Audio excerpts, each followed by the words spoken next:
आज हम रनिंग के बारे में जानने वाले हैं। अगर आपको दौड़ने का सही तरीका नहीं पता, अगर आप पूरी नॉलेज के साथ दौड़ नहीं लगाते, तो यही दौड़ आपको आगे चलकर बहुत घातक सिद्ध होने वाली है। सही तरीके से अगर रनिंग ना करी जाए तो यही रनिंग से आपको भविष्य में वात के 80 रोग होने वाले हैं और शायद ऐसे रोग हो सकते हैं जो कि असहनीय है। तो आज हम इसी रनिंग के बारे में सब कुछ जानने वाले हैं। कई लोग ये समझते हैं कि दौड़ना यानी कि पैरों की एक्सरसाइज, लेकिन नहीं। अगर आप दौड़ लगाते हैं तो आपके पैरों के साथ साथ आपके पेट की और आपके फेफड़ों की एक्सरसाइज हो रही है। यानी कि रनिंग करते समय जो हमारी सांस फूलती है उसका फायदा हमारे फेफड़ों को तो मिलता ही है, लेकिन उसके साथ साथ हमारे पेट को भी मिलता है। और जब हम तेजी से सांस अंदर लेते हैं और बाहर छोड़ते हैं, इससे हमारे हृदय के लिए, ये हमारे फेफड़ों के लिए, ये हमारे पेट के लिए और अंत में इससे खून का संचार अच्छे रूप से चलता रहता है। वैसे अगर आपको दौड़ने के पूरे फायदे आपके शरीर के लिए चाहिए तो सबसे उत्तम समय है सूर्य उदय के पहले, यानी कि ब्रह्म मुहूर्त में, क्योंकि इस समय की जो वायु होती है वह होती है प्राण वायु।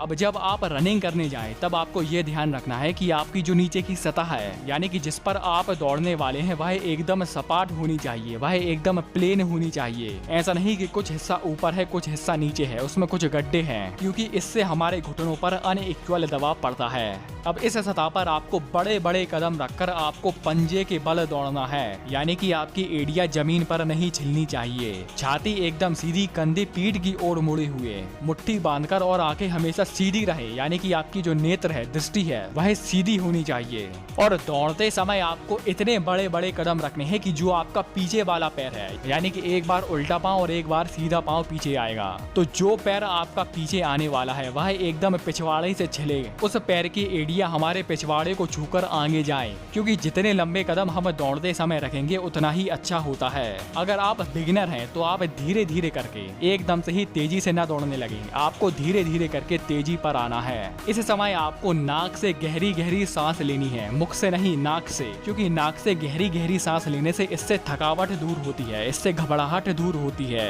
वैसे मेरे हिसाब से ये बताना बेवकूफी होगी कि आपको कितने किलोमीटर भागना चाहिए, क्योंकि इसमें हर एक व्यक्ति का सामर्थ्य अलग अलग होता है, हर किसी का बॉडी टाइप अलग अलग होता है। अब जब आपने दौड़ लगा ली हो तो इसके अंत में आपको क्या करना है कि आपको एकदम से ही नहीं रुक जाना है, आपको धीरे धीरे करके, यानी कि आपको दौड़ते दौड़ते महसूस होने लगे कि हाँ इतना काफी है, तब आपको भागना छोड़कर आपको धीरे धीरे करके चलना है, यानी कि धीरे धीरे करके एक नॉर्मल पोजीशन पर खड़े हो जाना है। और दौड़ने के बाद आपको तब तक चलना है जब तक आपको लगने लगे कि हाँ अब सांसें चलना नॉर्मल हो गई है। अब ये रहा दौड़ने का सही तरीका। अब अगर आप दौड़ रहे हैं तो इसके साथ साथ आपको पौष्टिक आहार का भी सेवन करना है, यानी कि दूध, दही, घी, चावल, रोटी, सब्जी, मूंग, उड़द, ये सभी आहार का आपको सेवन करना है। नहीं तो मेरी बात सच मानो, एक शुभ चिंतक होने के नाते बोल रहा हूँ कि अगर आप दौड़ लगाते हैं तो आपको अच्छा खाना पीना जरूरी है, क्योंकि मैंने कई ऐसे लोग देखे हैं जो कि पहले भी खाना उतना ही खाते थे और अब भी उतना ही खाते हैं, लेकिन पहले वो दौड़ नहीं लगाते थे, अब वो दौड़ लगाते हैं, उनका शरीर एकदम भद्दी हो गया। अगर सही बताओ तो देखने के लायक नहीं है।